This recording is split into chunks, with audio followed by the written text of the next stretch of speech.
தெளிந்த அறிவும் நல்ல மனம் வேண்டும். நான் கிட்ட கேட்கிறோம். இல்லறத்தான் என்ன கேட்டான்? வறுமை இல்லாத வாழ்வு வேண்டும், நோய் இல்லாத வாழ்வு வேண்டும், குடும்பத்தில் ஒற்றுமை வேண்டும், பிள்ளைகளுக்கு நல்ல கல்வி வேண்டும், பிள்ளைகளுக்கு திருமணமாகின்ற வயசு வந்து விட்டது, பிள்ளைகளுக்கு தடை இல்லாமல் திருமணக்க வேண்டும், என் மகனுக்கு நல்ல பெண்ணாக அமைய வேண்டும், அல்லது மகளுக்கு நல்ல கணவனாக அமைய வேண்டும், சொந்த வீடு அமைய வேண்டும், நீ எனக்கு அருள் செய்யன்னு கேட்கிறோம் ராமலிங்க சாமியில்.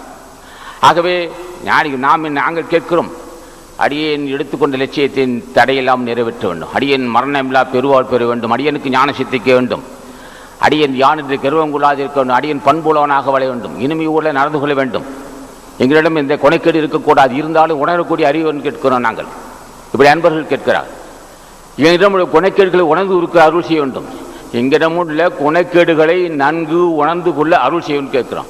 உணர்ந்து கொள்ளால் மட்டும் போதாத ஐயனே, அந்த கொனைக்கேடுகளை நீ நீக்கி தருவேன்னு கேட்கிறோம்.